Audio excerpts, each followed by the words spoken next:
Olá pessoal, como vão? Tudo bem?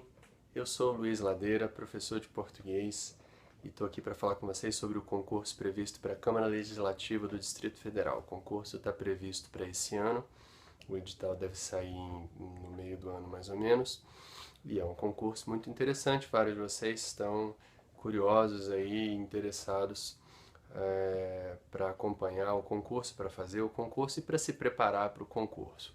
Eu vou, nesse sentido, para ajudar vocês em uma parte da preparação, eu estou montando uma turma de português, focando a parte de conhecimentos básicos. E também com a expectativa de que a banca examinadora seja o CESP. É uma chance bem alta, embora isso não esteja totalmente confirmado ainda. CESP é uma banca que eu conheço há bastante tempo, com a qual eu trabalho predominantemente e cujas questões são muito familiares para mim. E eu queria falar um pouquinho para vocês sobre essas questões. Porque quando você vai para uma prova, há dois fatores, né, que causam bastante tensão. Duas exigências que o candidato deve atender. A primeira delas é acertar as questões, naturalmente. E a segunda delas, que corre paralela, é o tempo, é acertar as questões no tempo dado. Quer dizer, nenhum candidato senta na cadeira na hora de fazer a prova totalmente tranquilo. Há uma premência do tempo que exige que você tenha algumas estratégias, né? Na parte de português, né, eu vou falar especificamente dessa matéria. Na parte de português, a gente tem uma solução que muitos candidatos encontram para lidar com o problema do tempo, que é, como a prova do CESP costuma ter muitos textos, e às vezes textos longos, e às vezes textos um tanto trabalhosos de ler, muitos candidatos acham que é boa ideia pular os textos. Não é uma boa ideia. Na verdade, dá aquela olhadinha, né, no texto e já passa para as questões.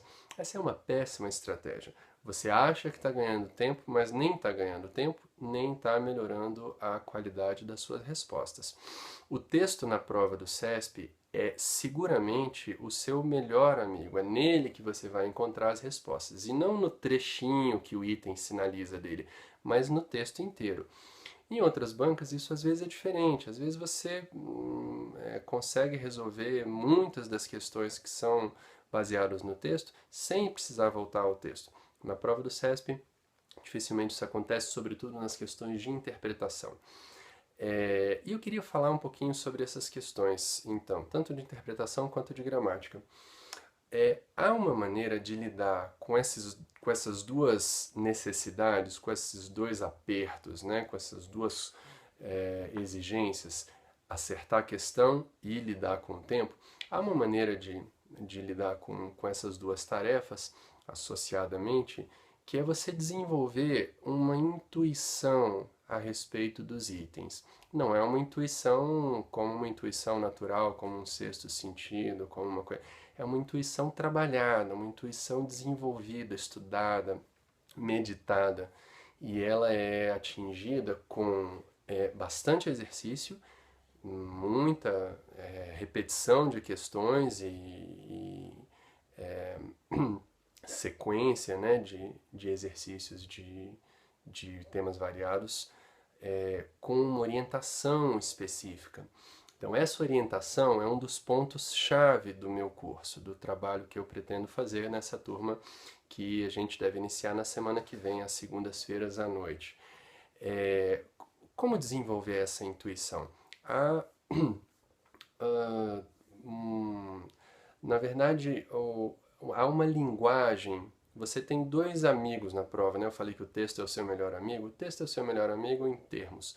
Há um competidor aí que é a própria redação do item. A redação de cada item diz alguma coisa sobre a resposta que o elaborador da questão imagina que esse item deva ter. Há uma linguagem mais típica de itens certos e há uma linguagem mais típica de itens errados. Essa sensibilidade, se bem desenvolvida no candidato, não só melhora a certeza da resposta, como melhora também o tempo que você leva, diminui o tempo que você leva para chegar a essa resposta. Então é uma intuição trabalhada, é uma intuição desenvolvida muito metodicamente, que tem a ver com a linguagem dos itens, tá? E tem a ver com o tipo de raciocínio que esses itens cobram do candidato. Aí eu vou falar especificamente da parte de interpretação. A parte de gramática nem se discute, precisa ter um conhecimento muito consistente. No nosso curso a gente vai trabalhar de maneira bastante densa os tópicos de gramática. Mas a parte de interpretação, que é muito importante também numa prova do CESP, muitos alunos acabam achando que é uma coisa assim meio de o cara é um bom leitor, leu muitos livros e não sei o quê, parará. Por exemplo, eu estou aqui na frente da biblioteca das crianças aqui, para não ficar uma coisa pedante na frente de gramáticas e tal. Esses livros aqui, os livros de público adulto, as gramáticas, claro que é importante você ter lido muita coisa, mas não é sobre isso, não é esse o ponto-chave de uma boa prova de interpretação. Nas provas do CESP se exigem alguns raciocínios fixos, isso é exagero, alguns raciocínios recorrentes e muito semelhantes de uma prova para outra. Então existem alguns raciocínios maiores e que têm nomes fáceis para etiquetar esses itens, que são deduções, são inferências, são suposições, isso tudo a gente trabalha. Mas sempre são raciocínios que falam um pouco sobre a linguagem da própria prova. Então não é ser um bom leitor. Claro que precisa ser um bom leitor. Mas é mais do que isso. É ser um bom leitor dos itens da prova. Tá? Isso vale tanto para interpretação quanto para gramática, mas principalmente aqui falando de interpretação. Nos itens de interpretação, você tem alguns raciocínios recorrentes e você tem basicamente 3 tipos de erros ou 3 motivos principais pelos quais um item está errado. Ou porque o item contraria o que o texto diz, tá? De maneira mais evidente, de maneira menos evidente, mas contraria o que o texto diz. Esse é um erro claro. Porque você precisa encontrar um erro claro. Tá? Uma coisa importante é que o elaborador da questão, ele lê o texto, escolheu o texto, gosta do texto, provavelmente. O primeiro movimento desse elaborador é fazer um item certo, é falar uma coisa certa sobre o texto. Para que o item fique errado, para que você marque errado no item, você precisa identificar um erro. E o elaborador da questão precisa inserir nesse item um erro incontestável. Um erro que ele acha que objetivamente todos os candidatos são capazes de reconhecer e de cuja identificação nenhum candidato possa recorrer, possa reclamar. Tá? Então, o que acontece é que os erros seguem uma certa sistemática, não é qualquer tipo de erro. Não é assim, esse item está um pouco estranho. Né? Item um pouco estranho não é um item errado. Eu costumo falar isso em sala e parece uma idiotice, mas não é. O item, para estar errado, tem que ter um erro. E você precisa identificar esse erro, justificar esse erro objetivamente, inequivocamente. Porque o examinador pensou nisso para fazer a questão. Tá? O elaborador da questão pensou nisso para fazer a questão. Então, nos itens de interpretação, para voltar aqui para o nosso resuminho, só para dar uma palhinha para vocês, os itens de interpretação costumam estar errados por 3 motivos principais. Ou porque o item contraria o que o texto diz, mais evidentemente, menos evidentemente, ou porque o item faz uma generalização, o item generaliza uma ideia que no texto é restrita. Isso é um tipo de vício de raciocínio, mas nas provas do CESP ele tem uma cara muito específica.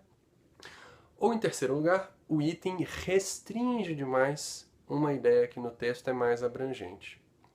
Contraria fundamentalmente o que o texto diz em alguma das suas passagens ou no todo, amplia demais uma ideia que o texto não permite ampliar, ou restringe demais uma ideia que no texto é ampla.